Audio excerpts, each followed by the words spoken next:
want to say I absolutely deserve no credit for that. For me, it was an absolute honor to be there. And I'm just glad I got to experience the most important part, which was having drinks with you guys in Lukenbach, right?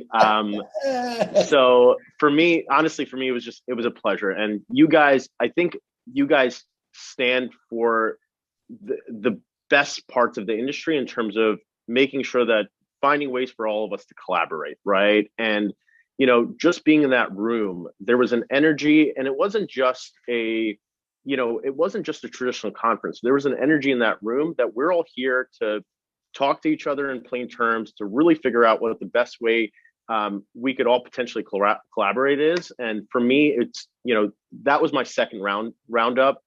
I knew what to expect going in, but every year it gets better and better. And honestly, it was a pleasure to be there. It's amazing when I see this kind of stuff, when people have counted out the industry. Well, look, you guys. Phil, I just wanted to say, Phil and I fight for who gets to go to Texas every year.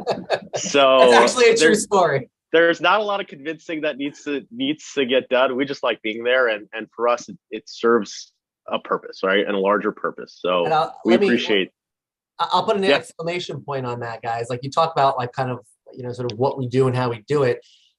I told my story about kind of the traditional banking trades and the technology banking trades, right? And there's very few that kind of see the pragmatic, sort of value of combining it, right? And bringing folks together and sort of helping each other, right? It's sort of, we live in a very dog eat dog world.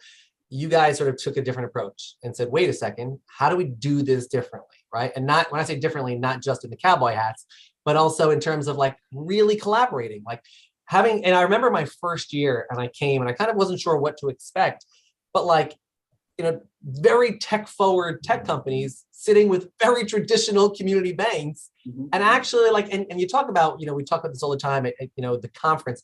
The conference happens 24 hours a day, right? It's not just when you're sitting listening to a speech. It's when you're at the bar, when you're sort of at the cocktail hour, and you can actually have a real conversation about, hey, wait a second, I can't embrace everything you're doing, but that piece of what you're doing, that speaks to me. And I can, we can maybe implement that as an organic way to enable growth. And then the tech company says, oh, wait a second, we can't, fully embrace everything you're doing because it's, we just can't do it, but we like a piece of what you're doing. And so, I give you guys a lot of credit because there's very few who want to walk that line with us, and we look for those partners and embrace it.